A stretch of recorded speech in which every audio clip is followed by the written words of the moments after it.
آج مسلمان اس قدر پستی اور زوال کا شکار ہو چکے ہیں، ہمارے پاس اپنی اپلیکیشنز ہی نہیں ہیں، ہمارے پاس اپنے ٹولز ہی نہیں ہیں۔ یہ تعلیم کا بھی فائدہ ہے، اس کا انکار نہیں کر رہا، لیکن اللہ کی قسم غور و فکر کر لو، آج پاکستان بھی اس کرۂ ارض کے اوپر اس خطرناک خطے میں اگر محفوظ ہے تو اللہ کی قسم کھا کے کہتا ہوں اس ایٹم بم کی وجہ سے محفوظ ہے۔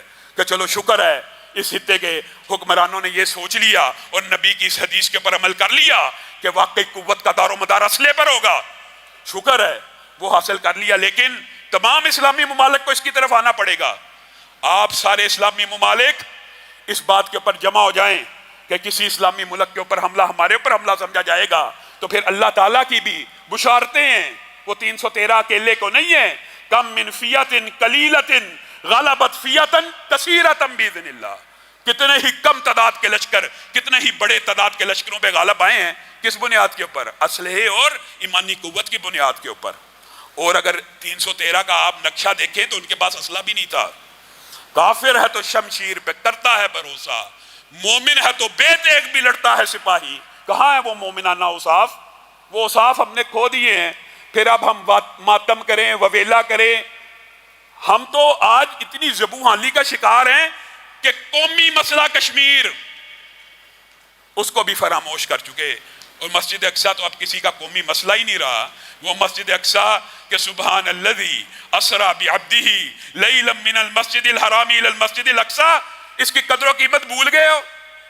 نبی کریم کو یہاں پہ لے کے جایا گیا، جبریل امین ہمراہ ہیں، نبی کریم نے دیکھا بڑے خوبصورت چہرے ہیں، کہا کون لوگ آئے ہیں؟ کہا آدم سے لے کے عیسیٰ تک جتنے پیغمبر اور رسول اٹھا لیے گئے تھے آج اتارے گئے ہیں معجزے کے طور پہ۔ کیا کرنے کے لیے اتارے گئے ہیں؟ نماز کو ادا کرنے کے لیے اتارے گئے ہیں۔ یہ نماز کو ادا کیوں نہیں کر رہے؟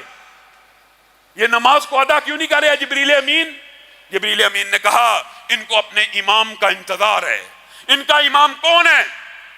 جبریل امین نے نبی کریم کے کاندھہ اقدس کے اوپر ہاتھ رکھا اور 1,24,000 کم و بیش انبیاء کے مسلح امامت پہ کھڑا کر دیا۔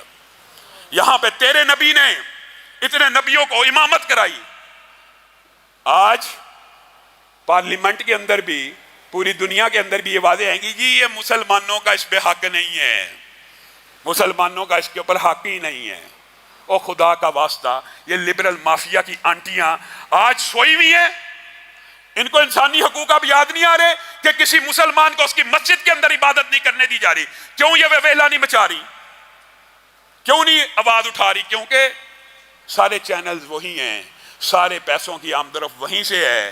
جو امریکہ کا پالا ہوا ہے کتا ہے، اس کی بھی ہمیں نوکری پہ مجبور کیا جا رہا ہے۔ امریکہ تو چلو چودھری ہے، جب تک قوت طاقت نہیں آنی اس کے ساتھ ہیلو ہائی رکھنا مجبوری ہوگی۔ سمجھ آ گئی ہمیں بھی بات کہ ایک چودھری کے ساتھ یس رکھنی ہے، لیکن کیا اس کے پالے ہوئے کتوں کے آگے بھی لیٹ جانا ہے؟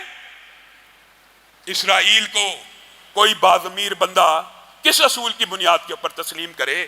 کیسے تسلیم کرے؟ اللہ رب العزت سے آپ سب لوگ، پھر بات وہی آ جاتی ہے، ہم دعائیں کر سکتے ہیں اور کیا کریں؟ جہاد کرنے کا نام لیں تو پکڑ کے جیلوں میں ڈال دیا جائے گا۔ کوئی جہاد کی بات کر سکتا ہے؟ آج فرانس نے نبی کریم کی توہین کی ہے، فرانس کے خلاف جہاد کا فتویٰ دینے والا کوئی عالم دنیا میں موجود ہے؟ اسرائیل ڈنڈے کے زور کے اوپر، طاقت کے زور کے اوپر آج مسجد اقصیٰ پہ حملہ آور ہے۔ حکمران دورے کر رہے ہیں، ایک دوسرے کی خاطر مدارت کر رہے ہیں، ایک دوسرے کی آؤ بھگت کر رہے ہیں۔ 55 اسلامی ممالک کے ضمیر سو گئے ہیں۔ یہ جو 1.5 ارب ہیں، وہ تو ظالم نے کہا تھا نا، یہ جو 10 کروڑ ہیں جہل کا نچوڑ ہیں، ان کی فکر سو گئی۔ آج 1.5 ارب مسلمانوں کی فکر سو گئی ہے۔ آؤ اپنے اسلاف کی روایات کی طرف پلٹو۔ تمہیں تاریخ بھی غلط پڑھائی گئی، تمہارے ساتھ پراپوگنڈا کیا گیا، تمہیں یہ سمجھایا گیا یہ 1,000 برس پرانی یونیورسٹیاں تھیں، ان کی وجہ سے شاید یہ مسلمانوں پہ غالب آ گئے۔ نہیں، تمہیں غلط سمجھایا گیا۔